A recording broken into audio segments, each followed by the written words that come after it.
Live from New York City this morning. Good morning, good morning. Counting you down to the opening bell with your equity market slightly positive on the S&P 500. The countdown to the open starts right now. Everything you need to get set for the start of U.S. trading. This is Bloomberg The Open with Jonathan Ferro.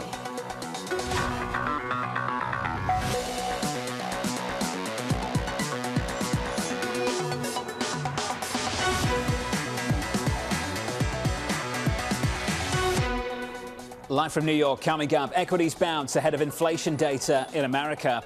More Fed officials beginning to embrace a soft landing as the president hits the road to promote Bidenomics. We begin with the big issue. It's CPI up next.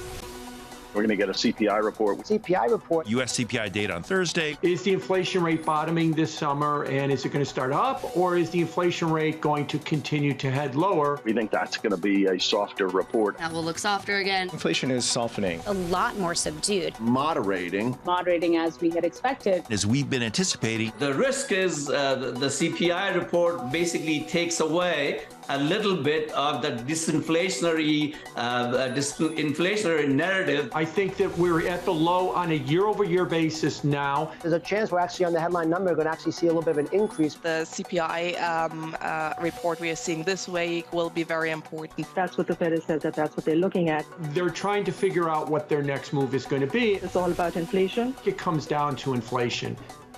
Tomorrow morning, 8:30 Eastern Time. Your preview starts now with JP Morgan's David Leibovitz, Patrick Frizzetti of Rose Advisors at Hightower. Let's get to you first, David. What are you and the team looking for tomorrow morning? So, overall, we do think that the year-over-year figure may increase slightly relative to what we saw in June. A big part of that has to do with what's gone on with gasoline prices over the course of the month of July.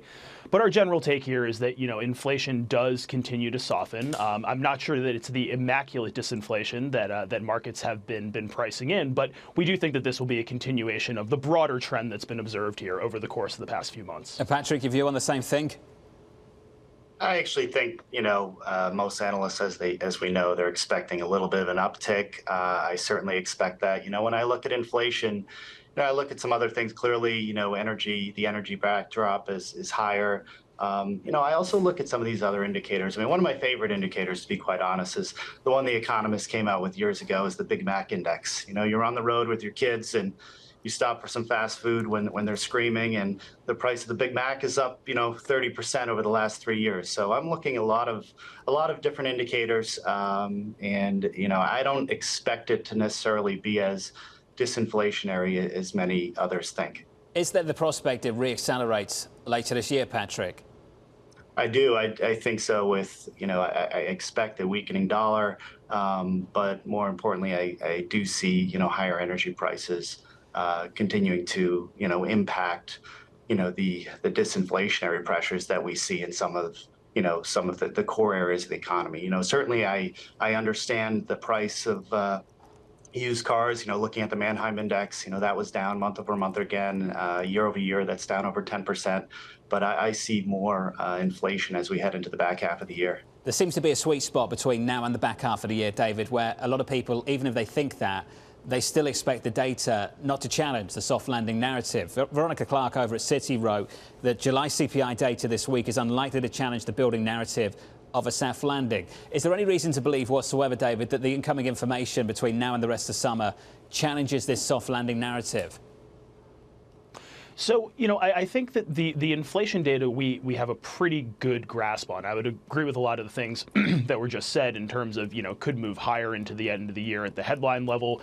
Core is proving to be sticky. I think that is very much the elephant in the room. And the one thing that could disrupt that kind of immaculate disinflation and soft landing narrative would be core inflation that remains stickier than a lot of people currently expect. I think the other thing we need to pay attention to is what's happening more globally.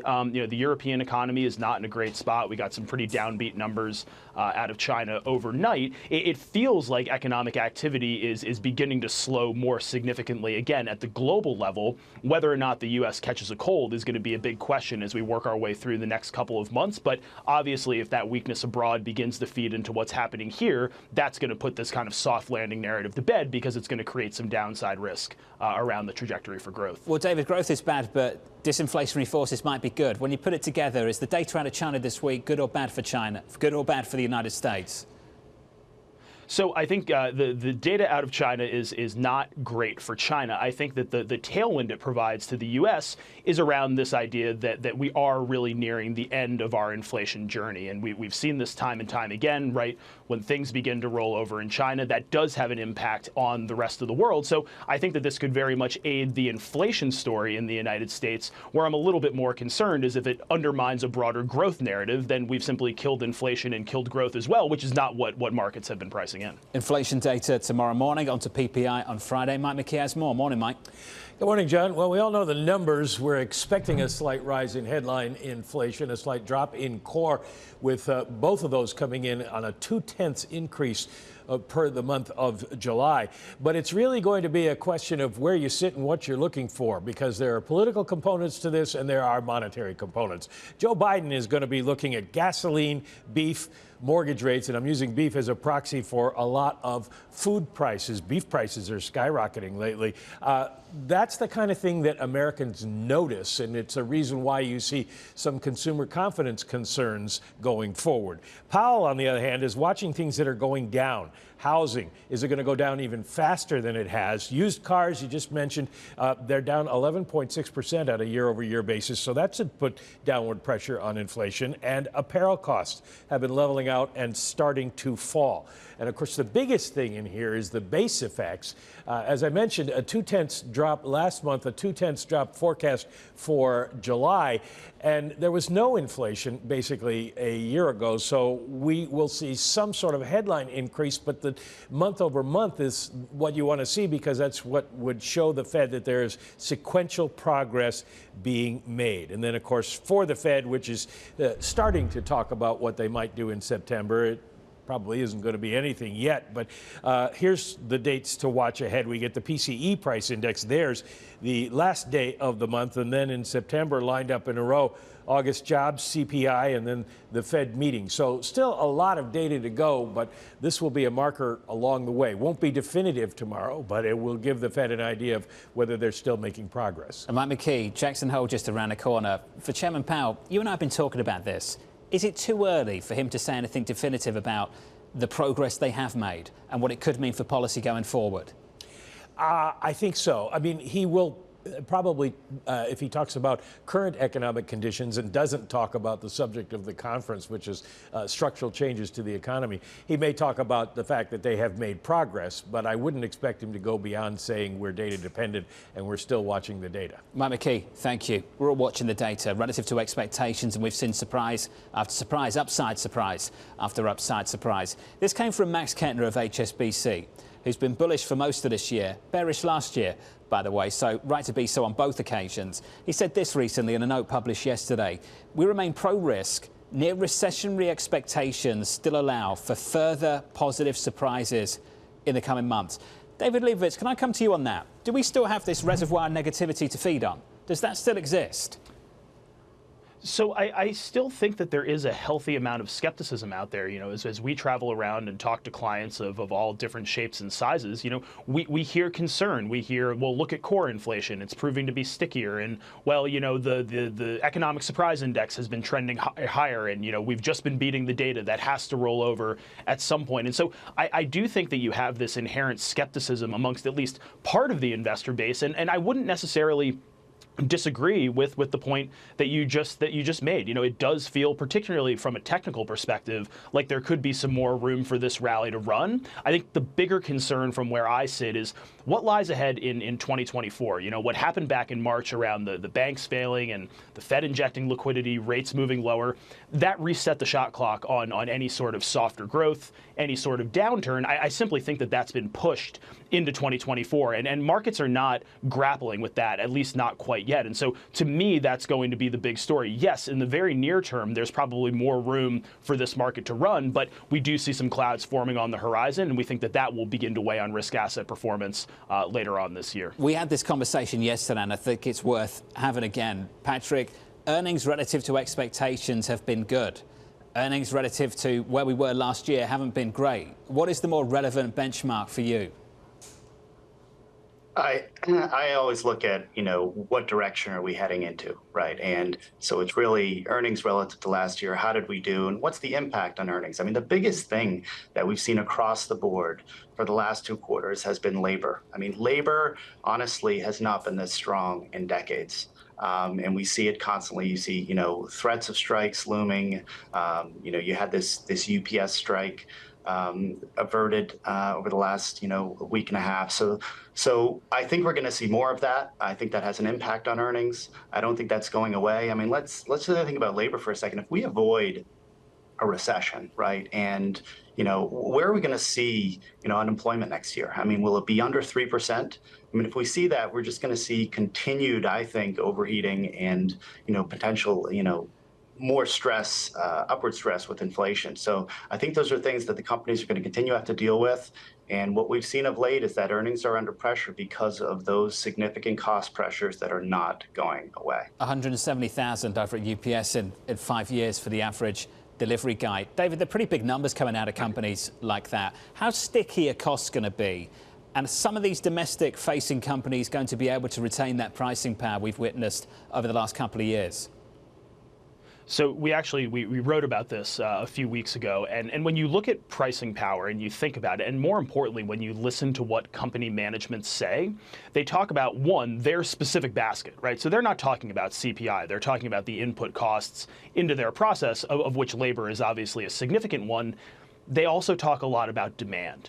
And I think that that's where a lot of people may be missing the mark, because when we look at the consumer, the consumer looks fine today, but the consumer is beginning to bend. They're not broken, but they're in the process of bending. And so I do think you're going to see demand begin to fade here. That could very well coincide with a cooler labor market. That's going to undermine the pricing power that's allowed a lot of these companies to keep their heads above water over the course of the past 18 months. And so to me, the narrative is going to change here. We're going to see margins get squeezed more significantly. If you can't pass those prices along and you've already cut back on your investing, there's only one lever left to pull, and that's the employment one. So we do think that this is going to begin to show up more, not only in commentary, but also in the data as we move into the fall. David, Patrick, stick with us. Your equity market at the moment, just a little bit firmer, but fading going into the opening bell with some movers. Here's Abby. John, we have Disney popping higher, this ahead of reporting earnings tonight. It's one of these interesting quarters where the numbers, the top and the bottom line, matter less than a plan around the media assets. Well, it seems as though they're announcing some of those plans ahead of the quarter. They are getting into sports betting with Penn Entertainment. They will receive $1.5 billion over 10 years to let Penn use their ESPN bet name in the U.S. This has competitor to Penn Entertainment, DraftKings, down 5.7%. And then WeWork absolutely plunging, now a 16-cent stock, down 25% today. This after the company yesterday basically said that there's severe going concern risk, that they basically doubt whether or not they'll be able to stick around on the company's losses, liquidity needs, churns, and all of this having to do with weakness in the U.S. property market. Valued at $47 billion in 2019, and now this morning, a couple of $100 million. Amazing. Abby, thank you. Coming up, the president hitting the road to promote Bidenomics. I signed the largest climate bill in the history not only of the United States, but literally in the history of the world. That conversation still ahead.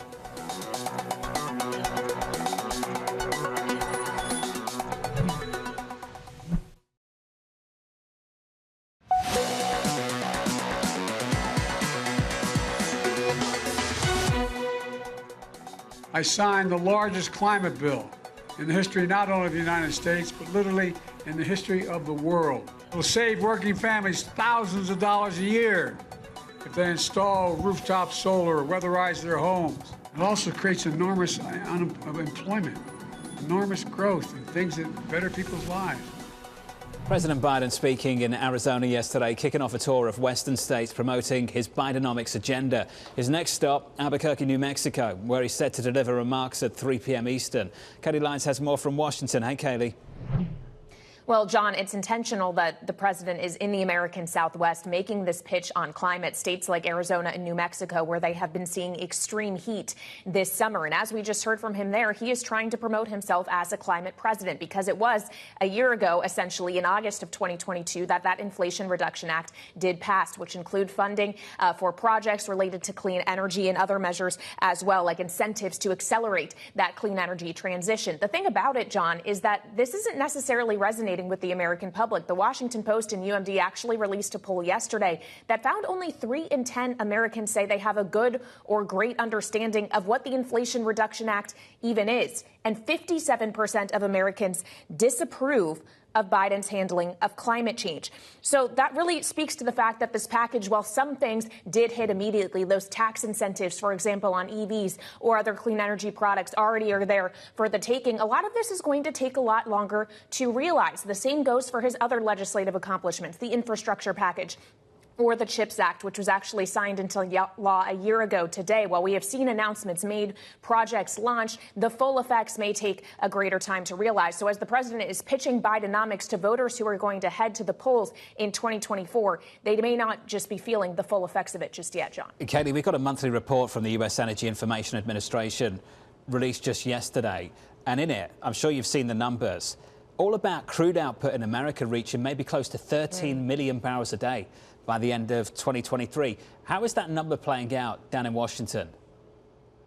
Well, the energy policy question is an interesting one for this administration because, of course, if you remember, John, when oil prices were incredibly high and the president was dealing with higher prices at the pump, trying to bring them down, he was encouraging other countries like an OPEC, to be pumping more oil. And we had the releases of the Strategic Petroleum Reserve. So this has been a constantly difficult equation for this administration to navigate, as he does try to promote himself as a climate president, but has also signed off on other products that would actually not necessarily fall into that category, like we've seen earlier this year, John. So a difficult one, definitely. And as he pitches the energy conversation and the energy transition conversation, it probably is a little bit of an admittance that you're going to need to rely on traditional energy sources in order to really get there in the interim. A crude output could hit a record later this year in this country. Amazing. Katie, thank you. Just the latest on the US and Saudi Arabia, just a story that came out in the last 30 minutes I wanted to share with you again from the Wall Street Journal. Here's the lead paragraph from that story. The United States and Saudi Arabia have agreed on the broad contours of a deal for Saudi Arabia to recognize Israel in exchange for concessions to the Palestinians, US security guarantees and civilian nuclear help. This according to US officials speaking to the Wall Street Journal. There's one line here that I think is important. US officials express cautious optimism. In the next 9 to 12 months, they can hammer out the finer details of what would be the most momentous Middle East peace deal in a generation, but they warn that they face long odds. The latest from the Wall Street Journal just moments ago, the last 30 minutes or so. I want to turn back to Wall Street and what we're expecting with Treasury issuance out of Washington. Yesterday, 3-year notes, $42 billion worth, no problem. Today, more supply, 10-year notes, $38 billion worth. Tomorrow, 30-year bonds, $23 billion worth. David Leibovitz, do you see any problems on the horizon absorbing that debt? So, you know, yesterday's 3-year auction was pretty good. I think that generally speaking, you know, the bond vigilantes have made a bit of a reappearance. And so, you know, there may be some modest issues digesting that supply, but we don't really expect anything to move, you know, significantly off the rails. I will acknowledge, though, that, you know, last week when we saw the U.S. debt downgraded by Fitch, that to us was very much noise. I think what caused more volatility in the Treasury market were actually the amount of debt that was released that the government is planning on issuing here over the remainder of 2023. And so, you know, our thought is that it's something you certainly need to watch. I would highlight that interest rate volatility remains well above other measures of equity market volatility and FX volatility. So not necessarily sounding the all clear, but, you know, not expecting any significant problems between now and the end of the week. Patrick, how big a test is it later today and into tomorrow? Well, I would say one thing just around the downgrade. You know, when you look at the last time the U.S. debt was downgraded, you know, in 2011, you know, the trend for rates was lower. And now the trend for rates is higher. So I actually think that, the downgrade did have an impact. But I will say, I would agree in the sense that, the bond vigilantes have sort of reappeared and do have an impact. And, basically saying that, the bond market in some way is potentially taking over where and how rates move, in the coming weeks and months. Patrick, just out of interest, what kind of impact do you think it had, given everything else that was going on at the time? That additional supply that came out of Treasury that David talked about, developments of the BOJ, confusion around yield curve control. What is it about what Fitch said that you think actually is having an impact? Well, when you think about just the amount of debt, and obviously the fact that Washington now there's a sense of unease among the populace with how Washington handles things like the debt ceiling. I think that's a big issue that's not going away, and I certainly don't think it's going to go away in the 2024 election season. Patrick Rossetti, David Leibovitz, the two of you. Gents, thank you. The broader market fading just a little bit on the S&P 500, going into the opening bell about 8 minutes away. We're positive here by 0.1%. Into the bond market, ahead of that 10-year auction a little bit later. Your bond market basically unchanged. The 10-year 4.02%. The 2-year yield higher by a single basis point at about 4.77. Looking at foreign exchange, the euro stronger this morning by 0.2% against the dollar. That currency pair 109.82. Coming up in the morning calls and later, Bank of America reversing its US recession call, providing a bullish backdrop for small caps. The thoughts of Bank of America's Jill Carey-Hall about 8 minutes away.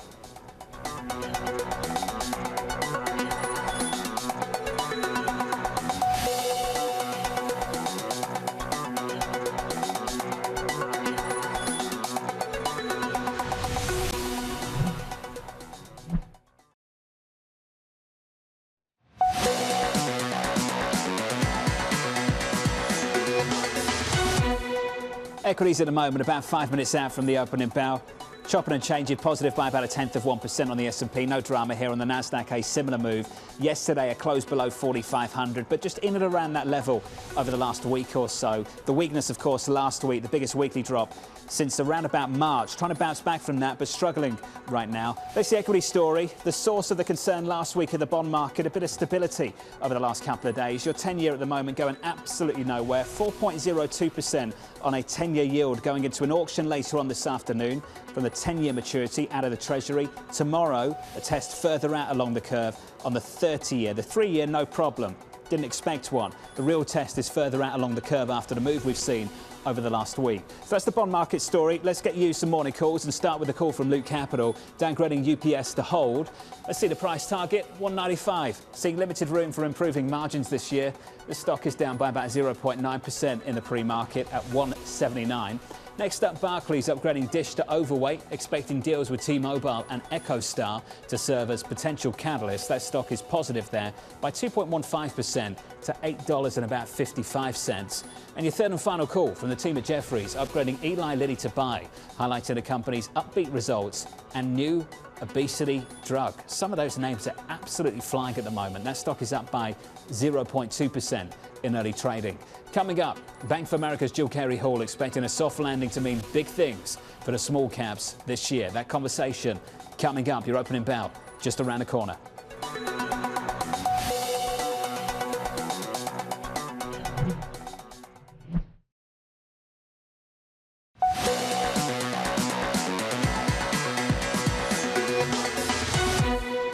We are fading going into the opening bell here, still just about positive by almost 0.1% on the S&P. On the Nasdaq, up by 0.07%. After the close a little bit later, the focus shifting to the Walt Disney Company. That's the next big earnings story after the bell a little bit later. There's your opening bell. Switch to the board and get to the bond market. A test for the bond market later. A 10-year auction today, this afternoon. On to tomorrow, a 30-year auction out of the Treasury. Your 10-year yield just about unchanged, 4.0161%. On a 10-year. Yesterday, dollar strength. Today, a touch of weakness against the euro. 109.85, positive there by 0.26%. Deflation in China. Kit Dukes of SocGen saying, why is the euro not weaker? This morning it's stronger. In the commodity market, a rally again for crude, up by a little more than 1%. Up almost a full dollar this morning to $83.90. About 30 seconds into the session. Here are the scores on the S&P 500. Unchanged. On the Nasdaq, unchanged. On WeWork, anything but. Shares plunging after reporting Q2 results, the company writing this: as a result of the company's losses, projected cash needs and current liquidity levels, substantial doubt exists about the company's ability to continue. Abby has more. Hey, Abby. Hey, John. Simply a stunning fall from grace. This company was founded back in 2010 on the idea that they would lease big areas of office space, then rent them out to the smaller player that wanted to have a shingle. They expanded in a huge way. Well, now, yesterday, as you mentioned, they talked about the idea that they have substantial doubts about whether or not they will be able to stay in business. It was an expansive trajectory, too. In 2019, they were actually the biggest leaser of office space in New York and London. They occupied millions of square feet, not just in New York and London, actually, but in dozens of countries. So it was one of the biggest startups, of course, when they IPO'd back in 2020. As you had mentioned earlier in the hour, a $47 billion market value. Now a roughly 16-cent stock, bleeding cash. They are cutting their occupancy rate as the churn continues. Looking forward to potentially stay in business. They're focused on reducing their rental costs, negotiating more favorable leases, and also increasing their revenue and raising capital. Management has been an issue, of course, John. So this stock basically down 98% from the 2020 IPO. It's not just the stock that's under pressure, though, John. The unsecured 2025 notes, well, they last changed hands for about 33 cents on the dollar. Brutal. Down $100 million in market cap this morning already. The market cap right now, $348 million US dollars. And as Abby said, down from a private market valuation back in 2019 of almost 50 billion US dollars. Just absolutely shocking. Elsewhere, shares of Penn Entertainment surging this morning. The casino operator signing a sports betting deal with ESPN. Morgan Stanley weighing in, writing the new branding strategy for Penn could be a game changer as the company divests Barstool and utilizes one of the best known sports brands in the US. Katie has the story. Hey, Katie. Hey, John. Well, Penn shares absolutely soaring right now, currently up by about 14% at the moment. That was after it was up as much as 35% pre-market on news that it did ink that deal, that exclusive U.S. online sports betting deal with ESPN. Now, this gives Penn exclusive rights to the ESPN Bet trademark for an initial 10-year term. And as such, Penn will rebrand its online Barstool Sportsbook as ESPN Bet. And Penn has divested Barstool Sports back to its founder, Dave Portnoy. Now, the sell side is absolutely psyched. As you mentioned, Morgan Stanley said this new branding strategy is, quote, a game changer, while you have the likes of Truist saying that this could help Penn become a, quote, major player in the online sports betting arena. And as a result, as you might expect, you have shares of competitors down this morning. If you take a look at DraftKings, for example, currently off by more than 7%. Dave Portnoy. Katie, can we sit on that for a while? That company went for what, 500 million plus back in 2020? Yeah, I would love to know how much it was sold back to Portnoy for. Zero.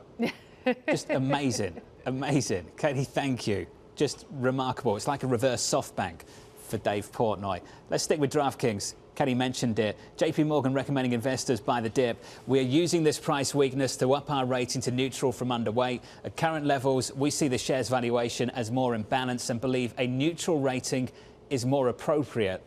That's the story for them. DraftKings is down by 6%, as Katie mentioned. That stock is struggling. Let's turn back to earnings. Rivian boosting its production target of 52,000 vehicles, up from 50,000 earlier. The company expecting heavy losses to continue, but adding, quote, increasing our production is the primary lever in our path to profitability. David, how is that quest for profitability this morning?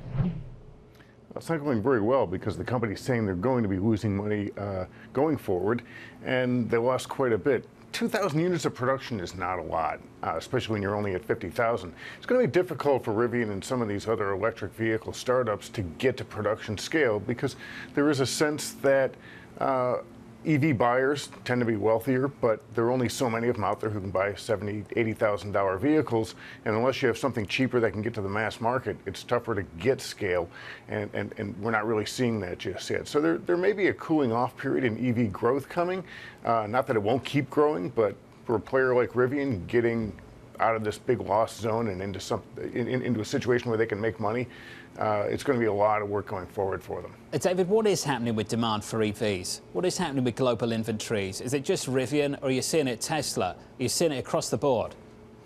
We're kind of seeing it across the board. I mean, Tesla has lowered prices in China, and they still had a big hit. Sales were down 31% there in July. You've seen prices drop here. Look, EVs are still growing, but I think the growth rate is slowing. Prices are coming down. Inventory is coming up. A lot more competition coming into the market. If you're Rivian and you're selling electric pickup trucks and SUVs, you've got General Motors with a Chevy Silverado EV coming out. You'll have a Ram pickup from Stellantis coming soon. Ford is increasing production of its Lightning pickup truck, and the Cybertruck is coming from Tesla fairly soon. So 2024 is going to be a tough year for them in terms of truck competition, and there are more electric EVs too, at a time when the growth is still there, but slowing down. We're getting into sort of a cage match here among EV makers in the next couple of years. Quite literally, in some cases, there might be a cage fight. Anyway, David Welch, thank you, sir. I've got no idea what's happening with that cage fight with Elon Musk and Mark Zuckerberg. We'll see. Watch this space. I'm sure you're all excited. Sticking with auto, shares of Lyft under pressure after reporting its slowest revenue growth in 2 years. The CEO remaining optimistic, saying, quote, "We're creating a healthier business. Going forward, our strategy is to price in line with where the market is. We're not planning on making any major price changes." Mandeep Singh joining us now from Bloomberg Intelligence. Mandeep, that stock's getting hammered. How do they stack up versus Uber right now? Well, so with Uber, we saw pricing was a nice tailwind. And in the case of Lyft, clearly they are being aggressive about their pricing. And look, this is, a market where subsidies and aggressive pricing is what hurt the unit economics to begin with. And I think Lyft is going back to really being aggressive on pricing. And to my mind, they have a problem both with supply acquisition as well as incremental margin. At this type of pricing, they'll find it very hard to generate any free cash flow, and they definitely don't have the scale to compete with Uber. So clearly, I think the odds are stacked against them when it comes to unit economics and profitability. Is there anything good to say about what they're doing right now, Mandeep? We know ride sharing potentially could generate about 20% EBITDA margins. That's what Uber has done. That's the profitable part of their business. If you go back to where marketplaces have done well, look at Airbnb or Booking. It's the exclusive inventory is what makes them profitable, and that really is on the supply side. So in the case of Lyft, a B2B partnership or something exclusive to differentiate themselves from Uber is what will, I think, help them develop a sustainable business. Down 9% right now. Mandeep Singh from Bloomberg Intelligence with the update. Mandeep, thank you. The broader market slightly negative on the S&P. 8 minutes into the session on the NASDAQ, we're negative here by 0.2%. Bank of America recently reversing its recession call. I'm sure many of you heard about that. Strategist Jill Carey-Hall weighing in on the potential market implications, writing this: "We're now forecasting a soft landing, a bullish backdrop for parts of the market that have been pricing in a recession. This includes the US small caps, which remain historically very cheap when compared to their large cap peers." Jill Carey-Hall, I'm pleased to say, joins us right now. Jill, if you don't mind, we have to start with Mike Gapen and the call on the economy first. Let's start there and then move it over to the equity market. What is it that the economics team over at BofA, Jill, is seeing that gives them the confidence we can avoid that recession? Hi, good morning. Thanks for having me. Yeah, I think we're seeing more resilient than expected macroeconomic data. Consumers remain relatively resilient. So we're now no longer expecting GDP growth to turn negative. So we expect, growth will slow next year, but no longer officially a recession, more of a soft landing. So, I think with that, we have seen a number of parts of the market, whether it be cyclicals and high beta stocks, whether it be U.S. small caps, that have been, either discounting a recession or where investor positioning has been extremely underweight or both. So those are some of the areas of the market that we're most positive on right now. Within the S&P 500, we like cyclicals, we like higher beta stocks. We expect leadership to broaden out. So we like the equal weighted S&P 500 over the cap weighted S&P 500. And then we do see tactical upside for U.S. small caps. I should say the soft landing call was made by Mike Gapen in the last couple of weeks. But Jill, you and Savita upgraded US equities coming into the summer, looking for that broadening out of the rally, calling for an equal weight, a shift to the equal weight. But Jill, I have to say, you've also been a bit more nuanced when it comes to tech. It's not like you've just thrown the towel in on US technology. Could you give me your more nuanced view on US technology right now, what you don't like and what you do like? Sure. I think, with tech, there are obviously a lot of interesting stories going on within the sector in terms of AI. That's something that while there is a lot of potential for private companies that could become public SMID caps, a lot of the bigger beneficiaries of that theme are in large right now. Tech still has clean balance sheets and cash return for some of the stocks. So, tech is a sector where we would prefer large caps over small caps within tech. A lot of smaller tech stocks are still non-earners, non-profitable stocks, higher risk, lower quality. So we've had more of a neutral view on tech, but not necessarily expecting huge downside for the sector. We just expect at this point that leadership could broaden out to some of the other parts of the market after we saw such strong leadership by some of the tech stocks within the Magnificent Seven, as it's been called. Jill, within what sectors would you be more constructive on small caps over large? So I think, sorry, your question was? Within which sectors would you be more constructive taking exposure with small caps and not large? You mentioned the difference there for technology. Where would you be more constructive taking that exposure on small caps instead of large caps? Right. So I think a number of the cyclical sectors within small caps look pretty attractive right now. So, consumer discretionary overall ranks very highly in our small cap work. Areas like materials and industrials, a lot of these sectors are trading at, pretty steep valuation discounts to history. We are seeing within this earnings season, CapEx by S&P 500 large cap companies has held up pretty strongly. You're still seeing positive CapEx growth.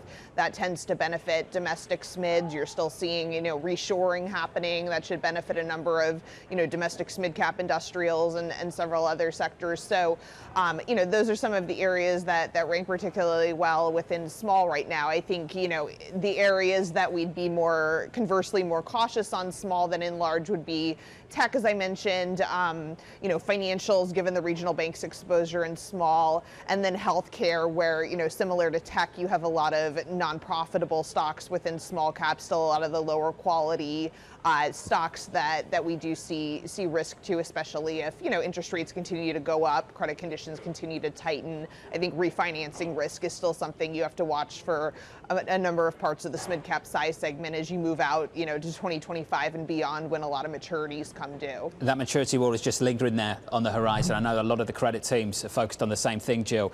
Could we just finish on pricing power? We're getting deeper into earnings season now, Jill. What have we learned about that so far? Are we retaining pricing power in America? Are we losing it? Are costs still sticky at the same time? And ultimately, what does that mean for the outlook for margins?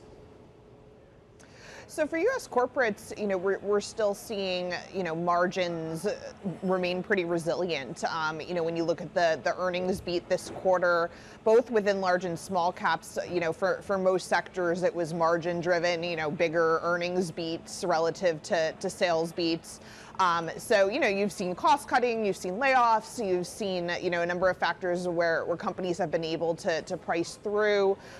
So we have seen margins hold up rather resiliently, kind of across the cap spectrum so far. Jill Carey-Hill of Bank of America. Jill, thanks for the update. As always, it's good to see you. 14 minutes into the session, we're down on the S&P by 0.16%, on the Nasdaq a little bit softer. Coming up on the program, Walt Disney getting into the gambling business. Yes, ratings are down. Cord cutting is up. Content costs for sports rights are up.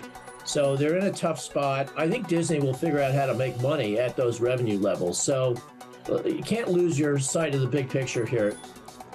That conversation coming up.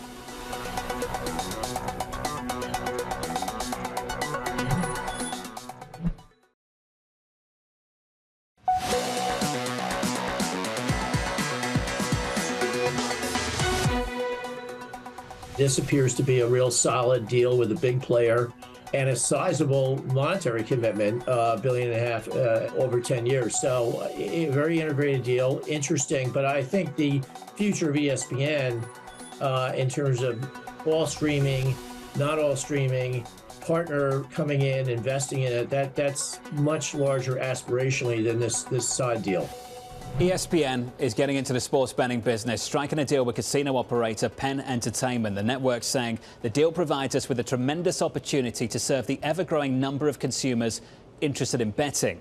This coming ahead of earnings later on after the bow from the Walt Disney Company. Your team coverage starts now with Katie Greifeld, Geetha Raghunathan joining us. Katie, it's hard to say this, almost unbelievable in some ways, that the Walt Disney Company is getting into sports betting.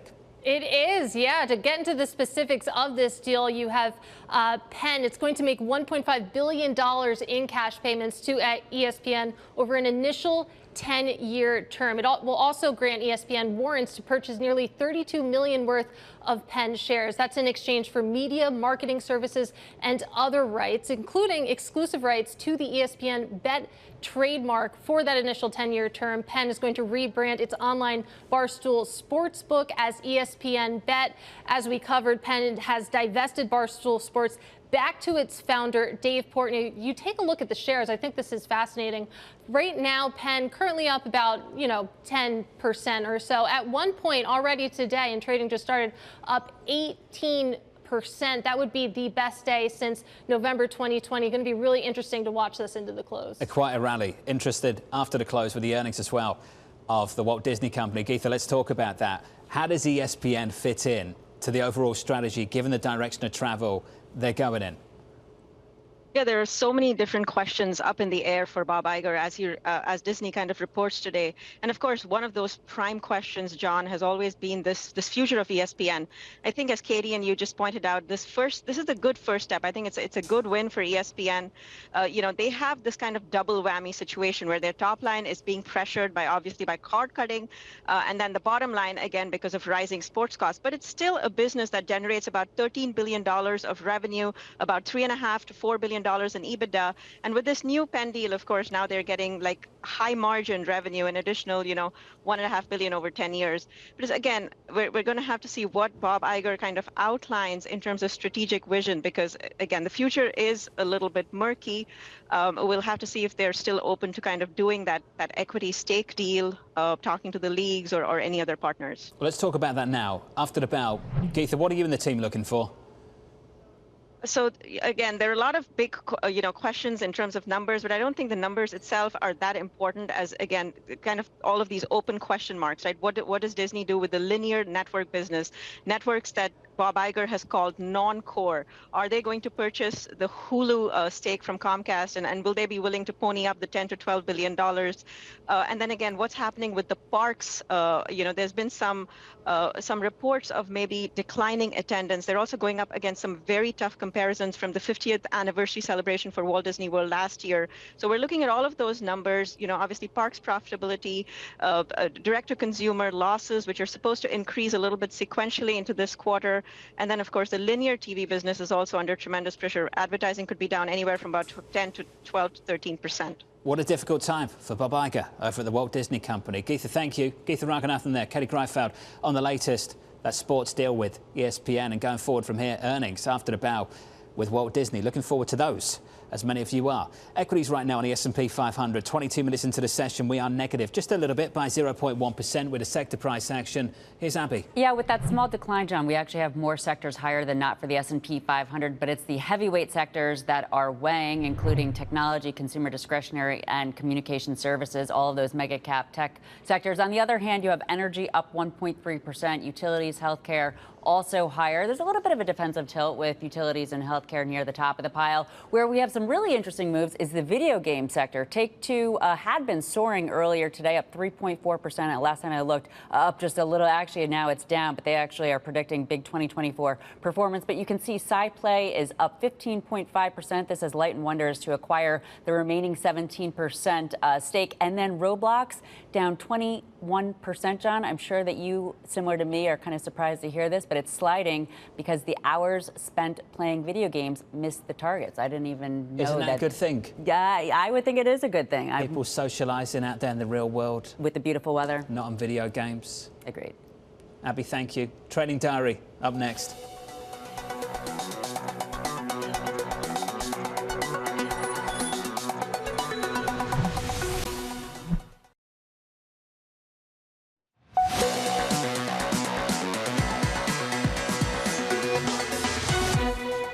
Just a little bit of weakness emerging in the last 15 minutes or so. We're negative here by 0.1% on the S&P, and the Nasdaq down about 0.5%. That's the price action. Let's get to the trading diary. Interesting 24 hours coming up for you. The US Treasury selling $38 billion in 10-year notes at 1 p.m. Eastern Time. On Thursday, another $23 billion of 30-year bonds.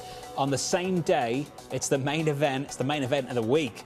It's US CPI. Fed speak continues from Raphael Bostic and Patrick Harker.